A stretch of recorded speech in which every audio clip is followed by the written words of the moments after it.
Եվրագավաթներում նախախաղային մարզումները հաճախ ամենահանգիստ պահերն են, բայց հենց այդ լռության մեջ են թաքնված այսօրվա խաղի ամենակարևոր պատասխանները։ Ինչ է սպասվում Ալաշկերտին Սեմեյում, այս հարցի պատասխանը թիմը փորձում էր գտնել հանդիպումից մեկ օր առաջ Սպարտակ մարզադաշտում, որտեղ անցկացրեց իր պաշտոնական վերջին հանդիպումը։ Առաջին հայացքից ամեն ինչ սովորական է, կանաչ խոտածածկ, դատարկ տրիբունաներ և վերջին ցուցումները մարզչական շտաբից։ Սակայն ժամեր անց այս լռությունը կփոխարինվի հազարավոր երկրպագուների աղմուկով։ Սեմեյը պատրաստվում է ֆուտբոլային յուրահատուկ երեկոյի։ Ելիմայը սեփական հարկի տակ կանցկացնի իր պատմության եվրագավաթային առաջին հանդիպումը։ Այդ պատճառով մարզման ընթացքում ուշադրության կենտրոնում ոչ միայն տակտիկական լուծումներն էին, այլև մանրուքները, որոնք նման դիմակայություններում հաճախ որոշիչ են դառնում։ Ի սկզբանե ես զույգի հաղթողի հարցը 50-50 էր, հիմա էլ ես մտածում եմ, որ 50-50 է լինելու։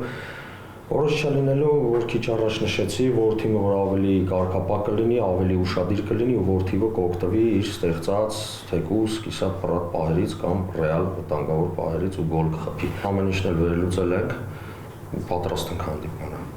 Ոչ միայն վերլուծել ենք, այլ նաև ամբողջ շաբաթ աշխատել ենք սխալների վրա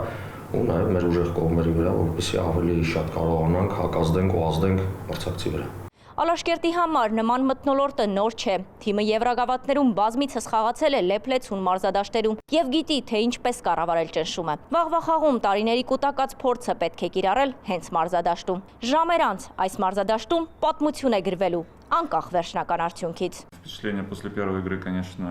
Առաջին խաղից հետո իհարկե տպավորությունն այնպիսին է, որ շատ լուրջ մրցակից ունենք։ Մեզ համար այս փուլում ոչ մի հեշտ բան չկա, ոչ խաղերը, ոչ մրցակիցները։ Առաջին խաղից հետո վերլուծել ենք խաղը, մարզչական շտաբն էլ վերլուծել է ինչն ենք արել լավ եւ ինչը վատ։ Ինչ վերաբերում է նրան, թե ինչ ենք բարելավել մեր խաղում, դա վաղվա խաղի գաղտնիքն է։ Մի կողմում եվրագավաթներում առաջին փորձն անող Ելիմայը, մյուս կողմում բավականին մեծ փորձ ունեցող Ալաշկերտը։ Իսկ որն է ավելի ծանրակշիռ, էմոցիաները, թե փորձը, պարզ կդառնա միայն եզրափակիչ սուլիչից հետո։